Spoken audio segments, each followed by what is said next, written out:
and welcome to everybody to this week's Appy Hour with Crash Course in Classroom with Google Apps for EDU. Welcome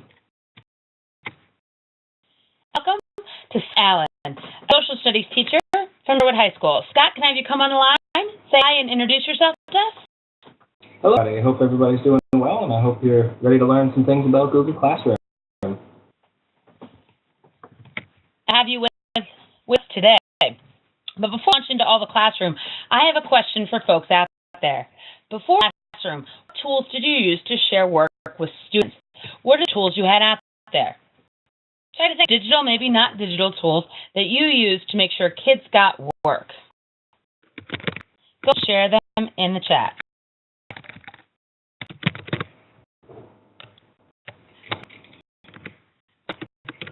And if we have our recording audience, I hope you're thinking about it too. An old school one. I went homework board. Ed website. I see poster papers and overheads. I see Drive. Before this Drive, and we did have some Google drivers before we launched in a county-wide scale. Some people might even say, admit if anybody out there used a mimeograph machine. Life of me spell mimeograph, so I'm not going to type it in the chat. But if you did, you know that we've been using different means to get work to kids in different fashions for years now. Classroom is fun. Classroom is great because it gives you not just the ability to pass out, but to collaborate, not just to give, but to get. And not just to provide, but to provide a platform where your students can learn, listen, engage with each other in you in a whole new way. Excited about today's agenda. I start with a quick welcome to classroom. Then we'll launch into assessment and instruction, some practices, and wrap up with a recurring feature on the road with Lynn. Okay, with this agenda, please give me a smiley face in the chat. Often, or any kind of emoticon, I'll take that. Do this strategy often because it lets me know that you're nodding, that you're ready to go. If I say any more questions, if you don't have any, give me a smiley face. And it helps let me know that we're ready to move to that next step, even though we're digital and even though we're in different places across the county. Let's launch ourselves in to Welcome to Classroom. I'm going to actually take you over to the Google Classroom site, but also one that you can visit yourself. So this may be one where you feel like you're going to toggle back and forth a bit. My screen's going to change. That happens, and it may take a second. We are lightning speed today. You can see here, if you go to Google Classroom, like I did, see all classrooms I'm a part of or have created. Talk to me while I'm sharing these things. Of course, I don't have mics. You can do so by going to the chat. And you roll your cursor up to the top of the screen. A menu's going to pop down for you, and you'll see a chat button. Go ahead and click on it.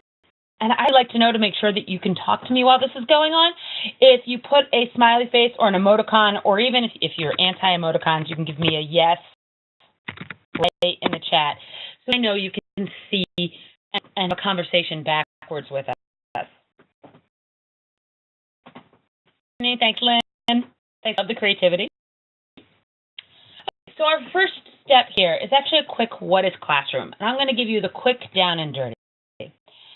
You can join classrooms. We have actually created one for Appy Hour that I'm going to invite everybody to join. Now do that, because it's kind of like activity, hands-on here. Well, when you create a classroom like I've done here, it comes up with a class code.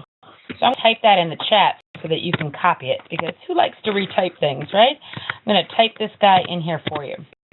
That class code, when you come to Classroom, you'll be able to press on this little plus button and join a class, post that code in. When you like this, you post that happy code right in there, and press join, you will become part of the class. Now, this is my class. And I know I have 4 students. I'm hoping to get a couple more of you guys to pop in here with me so that you can participate. Go ahead and do that right now. If you haven't visited a classroom, you just go to this link, Classroom. I'll throw it in the chat.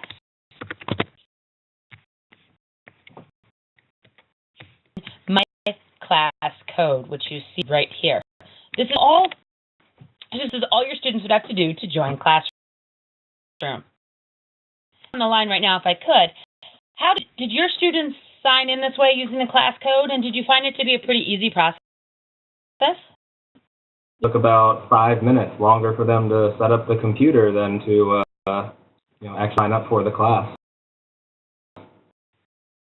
Who were absent that day, it was a 30-second thing. Turn on the computer, go to this address, here's the code, and everything that I've already posted was right there for them. Seen that same experience, not just the high school kids, all down to the elementary guys. It's efficient, it's quick, and it's a painless process. Absolutely. Who's joined my class here. I haven't gotten too many folks from our session in there yet. If you just click on this link and type in the code, you will become one or part of us. You could do it a second way with students here by inviting them. Oh, the Jill with me, great. You can invite them and you can choose which students you wish to join. But it is so simple, kids can just join themselves in. One piece you might want to take a part of is you can also invite fellow teachers. So I invited Scott to join me as a co-teacher. So if you have a co-teaching class, you can get them to come on board and sign in with you and share your privileges. The bonus of Classroom is everything you do in Classroom also goes to a Google Calendar. So if you're hoping to have kids use calendaring, follow along what's their work, it automatically syncs with Google Calendar, which is really cool. And very user-friendly. The tip I give just about using Classroom is once you're in, you'll see this nice little purple button. If you click on it, that's where you'll see the things that you do. So if you, how do I add something to this adventure? You click the plus sign, and you can create an announcement, and it's not a question or a user post. I put here for all of you guys who joined me, what is your favorite color? And invite everyone who joined to read this announcement, add a class comment, and just share their color. Just how simple it is for kids to come in and add things. I'm going to add that mine are green and purple. It adds. I can see, Bill, you're with me on purple. Fantastic. And Scott, red all the way. Nice and bright. A good dominant color right there. It's just that simple.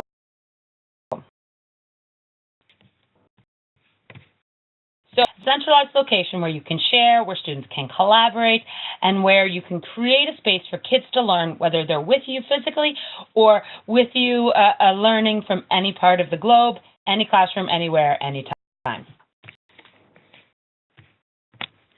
We're going to jump in with assessment instruction. And we're going to talk about, like, how do you use these tools to be more than just Edline? How do you take your instruction to the next level? And Scott has been using this stuff, as he said, he picked BFF, and he really has. And one that he suggested using it for was actually a class wiki. Using it as a review sheet, saying it might have been a little easier. He did it last year in Hippo, but he's doing it in Classroom. So do you want to take us into our sample class? I'm going to pop back over there and tell folks a little bit about this idea. Sure. I teach primarily AP Government, which is a very content-intensive course. And sometimes just the sheer amount of information can overwhelm one student. You know, if we're reviewing for a unit test, that review sheet could be several pages long, and a lot of kids they shut down. So basically just a fancier way of doing a jigsaw, where kids can help each other and collaborate to review and can see what everyone else is doing. I made one file for the entire class, and that was a disaster because 33, 34 kids trying to edit the same file, that doesn't work that well. But what I started to do was just divide up kids into groups, 4 or 5 kids. I would just assign them colors. You guys are the red group, you're the pink group. Then I posted a review file into Classroom, color for each group. Only those 4 or 5 kids could access it and be able to review collectively, but still doing it in a smaller group. So I post an example of that. I'll do the blank one first. Do this as an announcement or as an assignment? This as an assignment. Great. You'll see Scott's doing on his end, but if you were doing this, you'd be clicking on create an assignment right here. And you'll see as he's getting in there, he can give a title, a description, a due date, and he can click on this little, and I'm assuming this is what you're doing there, Scott. You click on the little file, and it will go right into your computer or your drive and pick what you want and upload it. Absolutely. And set the permission for students to be able to edit the document so that they can all work together on it. And they just go into Classroom and click it on it. They get to simply by clicking right here, and it would open. Notice it's a Google Doc. Look how pretty it looks. Look how clean and usable it is, right? And you click on it, and you could do it right now. And if anybody's out there and you're clicking on that link too, we'll know because you'll come in here with me. We're all in the same document, and you can fill in the document and edit. So Glenn and I are both in here, and we can both be editing at the same time. It's in the cloud. Students aren't limited just to doing it and collaborating in the classroom. They can do that from home. I had kids who did it on their phone when they had downtime waiting for practice to start. And the great thing was, not only did they all contribute, but they were constantly peer reviewing each other. It became a true wiki where one student would say, oh, this is right, but I think I can add some extra detail, or I don't think that definition is quite right, so let me fix it. Fantastic. And I think the advice is great that having one document may be too much for all 40, but a group of 5, that you just added a couple documents. So I'm assuming what you do is instead of saying bureaucracy wiki test here, it might be, and like that, you might say like white group. If he puts white group in the title, this can change to white group, and you might see a couple different copies. Is that a fair way to do it? Yeah, in fact, let me post the completed one from a class last year, and you'll see that's kind of what I did.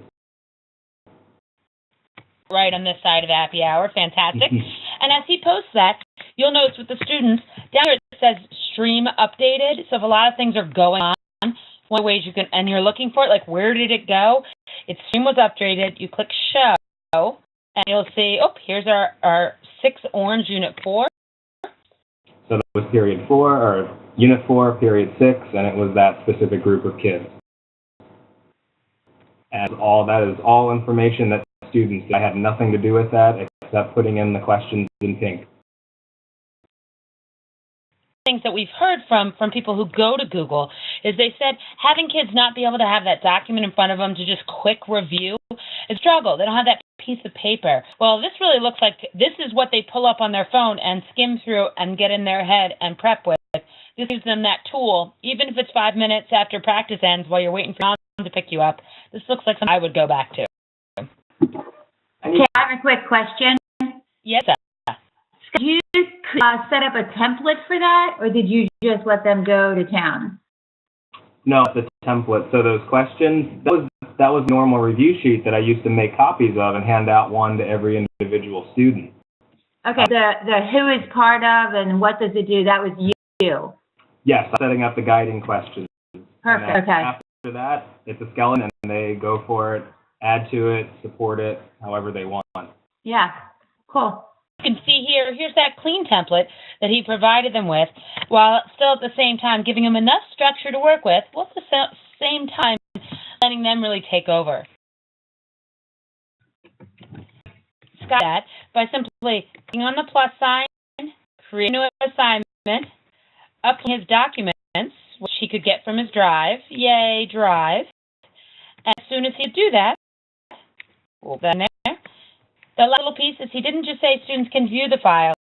He said students can edit the file. On this, go ahead and throw them in the chat. If you're good, give me a smiley face, and we'll take you to the next idea. And more thing in case. Oh, please do. So a lot of times, if students are in a group, you have one student that tends to dominate the discussion. But when you're looking at their completed review. You can always do that file and view changes, and you can get a pretty good feel for who contributed and what they contributed to the document. What a great point. If you're wondering how do I get to changes, because you saw me sneak to it earlier, you click on where it says last edit. It might also say all changes saved in Drive. And if you click on that, we're going to be able to see a revision history of everybody who worked on it. So scholars, you can check to, and you know if somebody's name isn't on this list, they participated. You're going to say, the kids can look at this list and hold their peers accountable if they haven't participated. Exactly. Use that peer pressure for good. Absolutely. We try to make the world a better place. Any questions in the chat? So let's jump now to formative assessments and reading checks. And I'll share that I got lucky enough to sit on one of Sherwood's resource teacher meetings. It was just luck. And I was so excited to see some of the really cool stuff they were doing and experimenting with it. And I'm so glad we get to bring this one in particular to everybody on the table. So, Scott, if you want to tell me which classroom, this is going to be a demo moment, folks. So you have to hang on. We're actually going to take you to one of Scott's live classes. And in that class, he's going to kind of talk us through how this works. Period 1. So we're going to hop into all my classes. Navigation is really easy. And I'm going to hop to period 1. It doesn't look like I added it in. So let's demo how easy is it to get to period 1. I'm going to join a class and give me the code and we'll pop it in. Give me 1 second. All right. 8 D Q 8.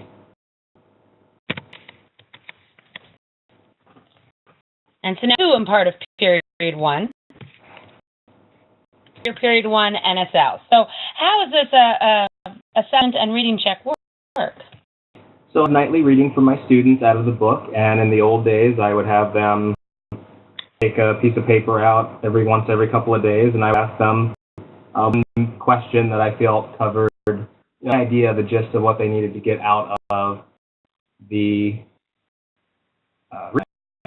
and our PLC, the idea of, hey, we have Chromebooks, why don't we try it on here? And Classroom, with the changes they've made this year, has made that really simple and easy to do. And here at the top of the page, I have an example reading check. When they were reading about political culture and ideology, they would be able to use their notes in class to help them answer that question. Not that much excitement as you just did, but nonetheless. Political culture and political ideology don't get extra exclamation points. So I'm the kid, and so you're seeing it's the kid point of view. I put my answer in here, maybe 2 booms with extra credit. And then, not that we have that in MCPS. And then I'm going to press submit. I really want to do this? Of course I do, because this is a great answer. And submit. And now. And make these of allowing kids to see each other's responses or keeping it protected so that only you as the teacher can see. And for reading checks, for obvious reasons, I keep it so that only I can see it as the teacher. I've submitted my answer. It's here. I can see what I said, just like in a regular classroom experience. And what Alan said, what he sees is he sees answers of which he can grade. I'm going to pop back over to the class that we were all in as a group, Appy Hour, and show you how he did it. He plus sign. He comes up to create question. I'll give you a question.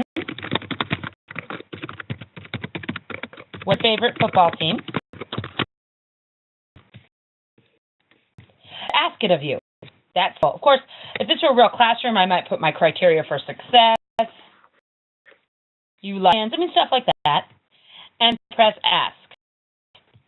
I have time to let everyone see each other's answers, and I'm going to let you edit your answers. That's what it took for the reading quizzes. Boom. Now all here, when you come in, you'll see inside class comment, you'll see the ability to answer the question. So to invite folks, and I know some folks out there were trying to get into Classroom. If you haven't, please join us. Here's the link in the chat. I'll say just one more time, and you can go ahead and take this question. So if you go ahead and pop in, you can see, oops, one person has done it for me. And since I'm the teacher, I can click on the question itself. I love, Jill, you thought outside of the box, because I didn't give criteria for success. Your favorite football team is none, right? So it's right here. I can see that Jill answered. I can see everyone who's not done, because they're sorted that way, and I can see everybody's answers. I want to say, great job. Consider Redskins post, and we could have a dialogue. Everybody is here on the side, and I can even add a grade if I want to track for myself. Now, when you're doing this assessment and you're going in, how do you find using these tools? Do you have any advice or suggestion for folks? I like it because you can very easily just click right down each student's name and see respond very quickly. And with that comment, I just drop in. Sometimes when I grade them for points, I'll put the point total there. Other times, if I'm just grading it as a formative, and I can give them feedback of, hey, this was great, this was kind of on standard, or this does not meet the standard, or you missed the idea completely of the reading.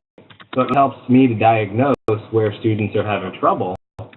And it's really quick. I can get through a whole class worth of responses here in 20 minutes. You say how fast it is. In comparison to if they all did an exit ticket and you had to be able to get them feedback, you find this is a much quicker process?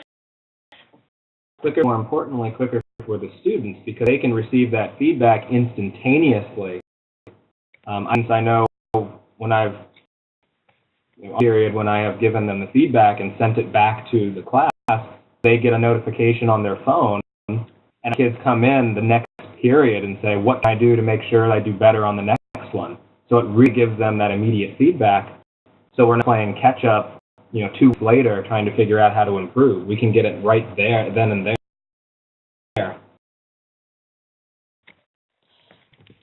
So is it faster for you? It's faster for them. Questions about posting these items in the chat, go ahead and throw them in. If you don't, give me a smiley face. So if you have any to pull in there, go ahead and let us know. Yes, Lisa, jump in on the line. Okay, Lynn and I have developed a to Google slide presentation that we can give a link to that sums up the awesomeness that Scott is sharing. So I should get the link and drop it into the chat. Fantastic. The nicest things about all of these is this really is a clicker too. And as was noted in the chat just today, what MCPS did is we actually set up and created a classroom for each of your class taught. So you have some automatic ones already in here. But if you want to create a class yourself, like you want one of your own, it's as simple as clicking on the plus sign and creating a class. Your class a name, and it will appear. I'll show you how easy it is. I'll call this my poof class.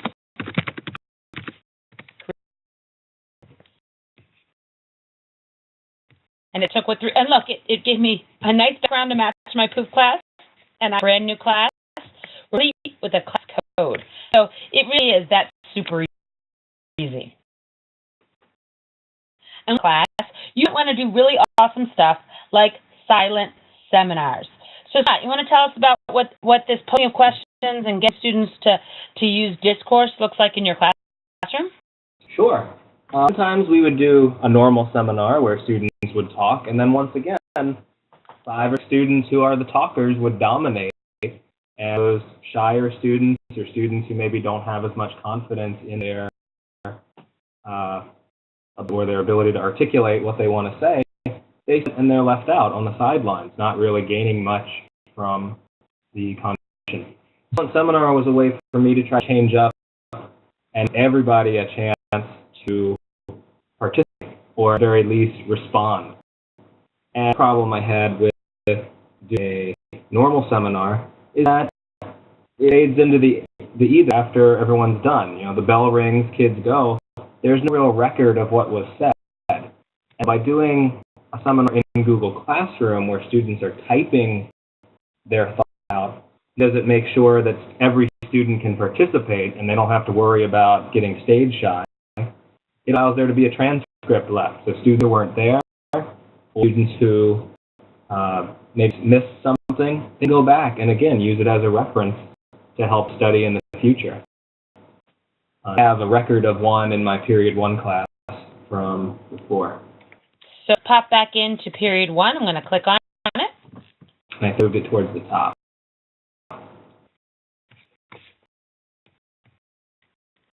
Go. And there we are. This one, I've done it a couple of different ways. I've done it as one entire seminar, as one long stream of comments, or you could break it up and could ask one question per, and then have students pick and choose which ones to respond to.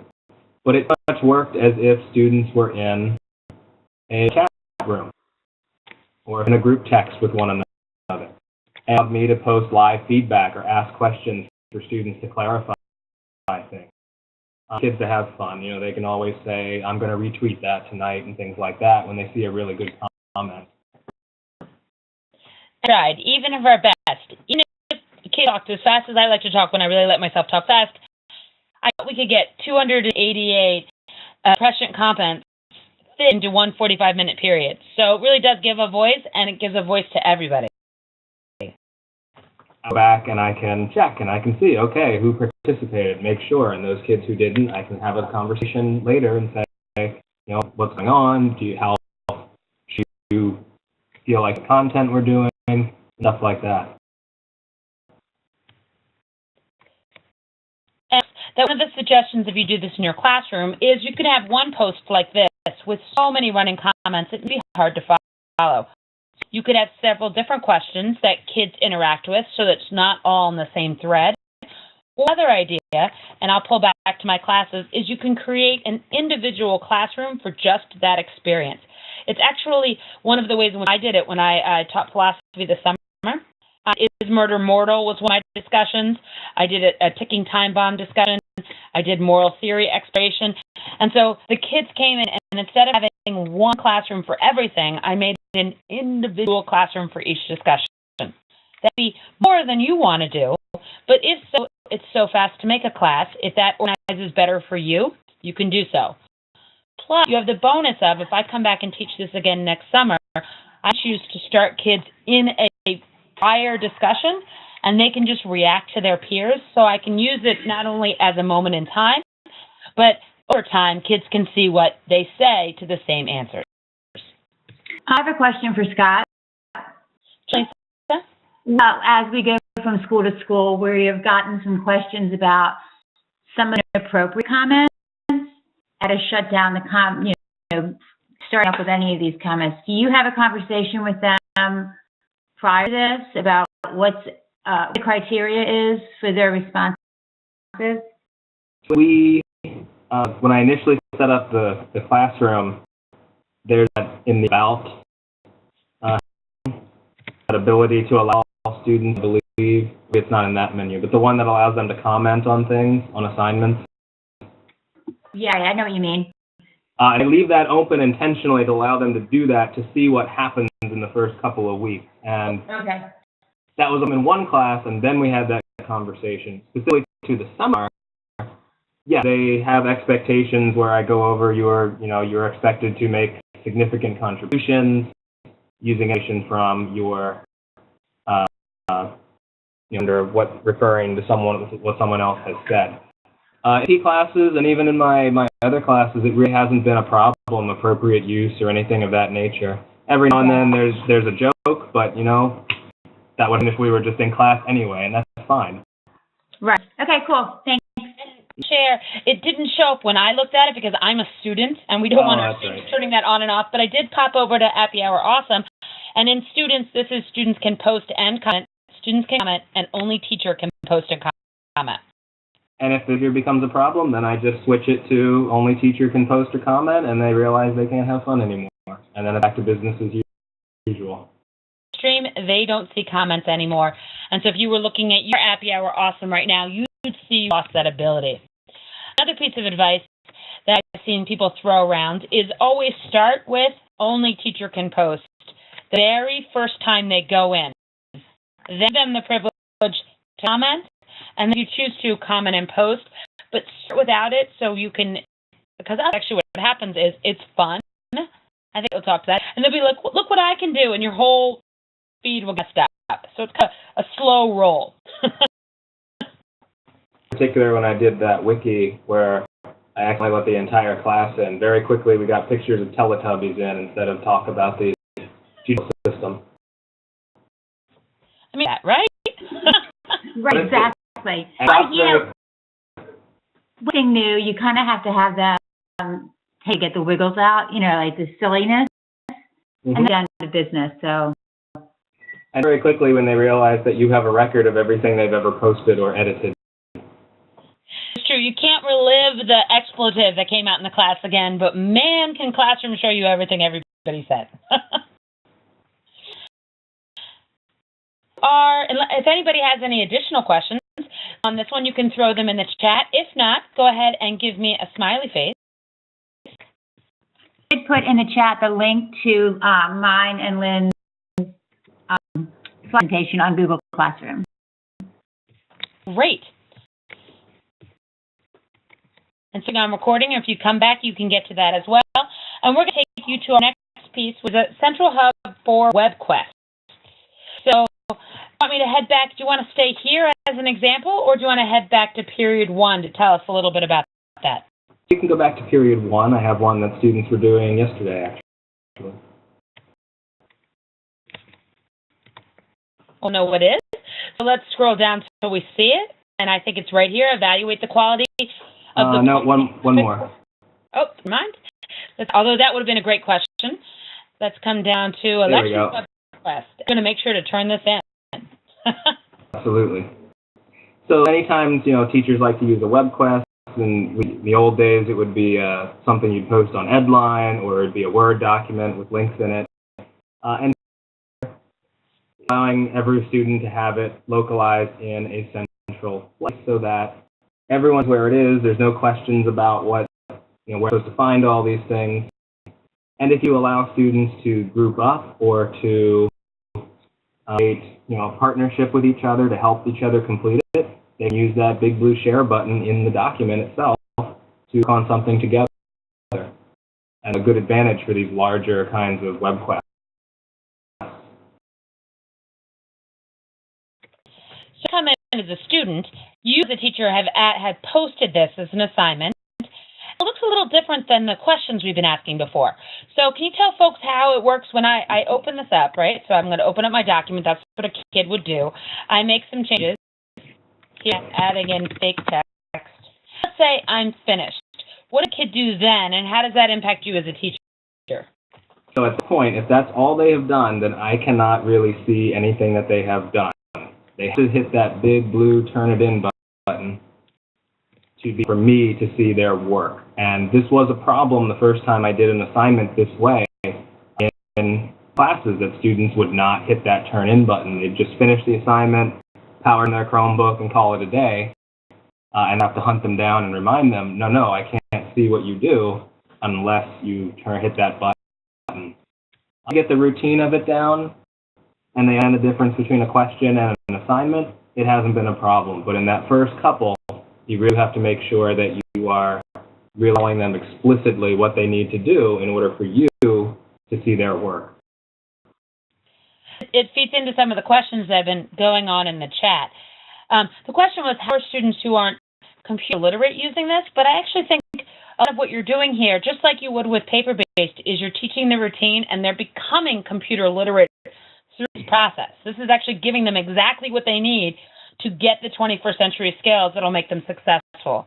So what do you about that? How has that been with if you have some classes where the kids aren't quite as savvy as we might hope?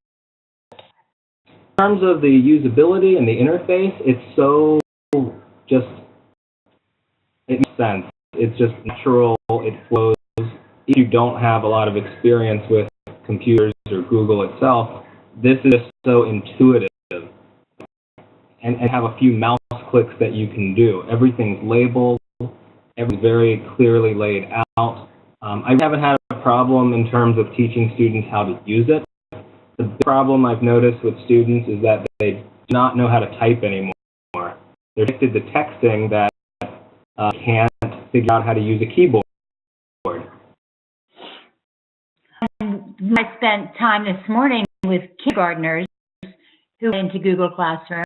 We definitely supported them a lot, but they're typing their email. They typed in their code, joined the class. So we're hoping that doing kindergarten will help you when they get to you. As long as you use on the keyboard. Exactly. As long as I can find the keys. Isn't that always the case? And what happen next, once they submit it, I'll just give you a heads up that just like we looked at all that grading and assessing that Scott did, when he asked a question and went and read what the kids' answers were for his reading reviews, the same would be true in this case. You get a list of all the student work, nice little live look-in pictures. He can click and assess each one and add in grades just like before. This is Google post an assignment like this. You actually use it. It's the best kind of lesson plan if you want to mock students and absent that day. I've had situations where I've been sitting in a hospital room while my dad had knee surgery, and I was able to click on each student and see live what they were having trouble with or whether or not they were on task. I quickly send them a little message like, hey, I'm watching you. Even I'm not there. We're collaborating no matter where we are. There is a fun point, too, I should share. As everybody saw, I turned in my assignment. I could unsubmit it. I don't want to do that. I'm going to click on that assignment. And look what happened. Access has been denied. So for the guys out there who want summative assessments, turn in your paper and stop the editing process. This actually stops me. Once I turn it in, I can no longer go back and edit it. Unsubmit it. It's like pulling out of the submission box. I come back to my document, and now I can get to it. I click change, right? But then when I come back and turn it in, I lose my ability to edit it. So if you're an English teacher, if you're just looking for a summative assessment, that's handy too. And talk jigsawed activities. So we mentioned that a little bit in the beginning. We talked about the wiki review sheets. How do you apply it to other assignments, Scott? Different here. It just depends on what specific it is you're trying to jigsaw out. I've had assignments where I post multiple attachments under the same assignment posting, or making separate postings for different topics. It just kind of depends on if you stop right there a second and go back up. Up one. Liberal versus conservative ideology. This was a document in which students are trying to have students figure out what makes someone a liberal or conservative, what kind of beliefs do they have. And I've had a bunch of different points of view on different issues. Students were allowed to, in classes, pick whichever topics most interested them, or classes they were assigned certain ones. So we made sure we covered different ones that matched ability levels. But it's a much easier way of allowing that jigsaw process to happen. I don't have to make different copies of something on the copier and hand them out to certain students. I can give everyone access to specifically what they need or what I want them to be at. So let's help the jigsaw process. And if it is things where each group's taking a topic, again, they can make a document, make a presentation, click that big blue share button, and they can instantly share it out to the rest of their classmates. Question in the chat that asks, and I'll ask you, how do you filter for plagiarism, like what goes on in Turnitin.com and other places? I haven't used it for full-on papers at this point. I still use Turnitin.com as my primary tutorial for when they're turning in written work that's fully written. I'm using this much more for rechecks. And then those kinds of things very easily pick up on plagiarism because I've read the book the same students did. Absolutely. And Chris throws in his suggestions, thanks, which is you can simply take a section of the text, put it up here into the search bar, and drop it out. And then if it came from somewhere, where does it think it came from? A third idea is if you're looking for another one, and this is one I shared with my students, was if you go for plagiarism checker, I would always write the word free. There's dozens of them out there. One that you'll like it. I liked this one. This is all CO tools. But what I did was actually told, and I actually popped it in here, and send the kids a note if I thought if it looked plagiarized with a link to the site. And hey, this doesn't look like it's all your work. Simple statement, along with the ability for them to start checking their own selves, read down on any cut and lift. Because they were able to come in and go, this is too close. Some don't even realize they're mimicking. Like I had some kids who didn't even realize how close they were mimicking what they already read. They didn't quite get what plagiarism was. So telling them this is a tool you can use to check for yourself is really effective for me as well. If anybody else has any cool ones, they can throw it in the chat and do so, and I will pop this one that I really liked this summer. Because of how plagiarized it thought it might be. 30%, 80%, 20%. And so a fun and handy trick if you're so inclined. And you can also go, as Scott said, we're still using Turnitin in this really big paper. It's another tool.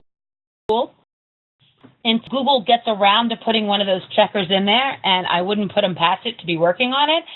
You have some other tools out there you can use. If there's any additional questions for Scott, throw them in the chat.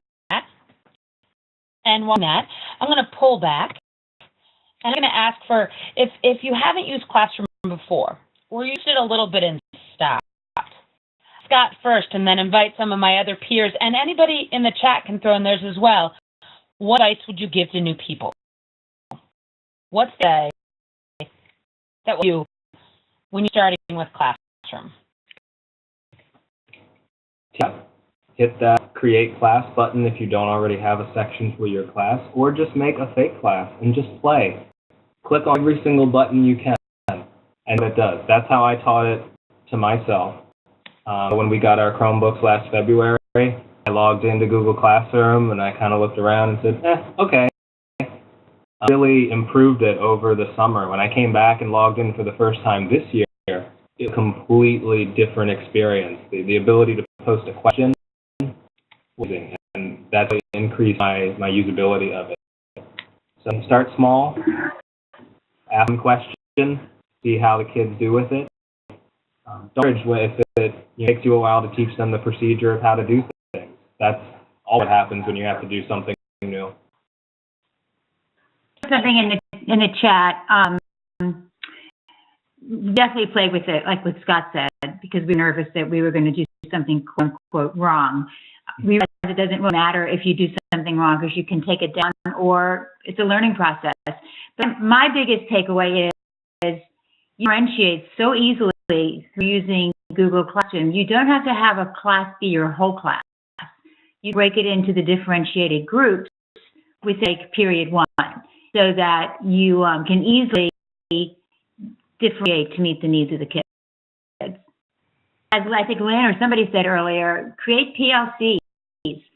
Try to create some PLCs across the county, like maybe Scott would make one for his content, so that the kids are teachers that Scott invites to be part of PLC.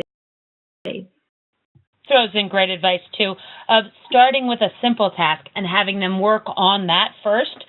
Start with what you know you're going to be successful and build. And isn't that advice every one of our cooperating teachers gave us back in the day? Typically take you to On the Road with Lynn, but the time constraints, we're on the road and maybe we get stuck in some traffic.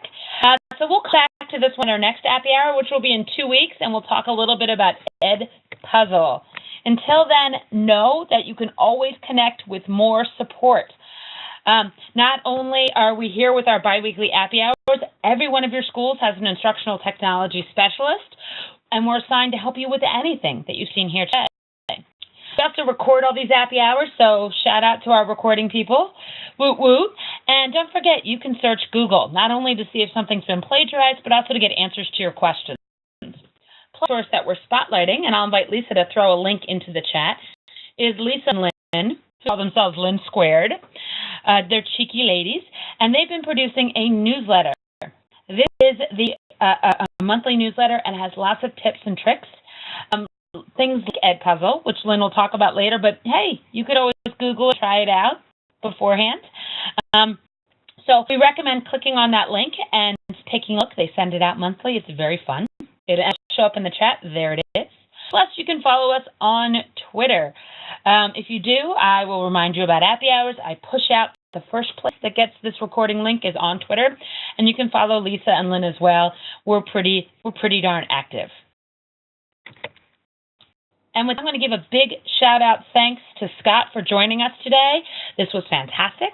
And for all of you guys out there, please keep making cool apps with Rockstar Instruction. And come back and join us for the hour in 2 weeks. Thank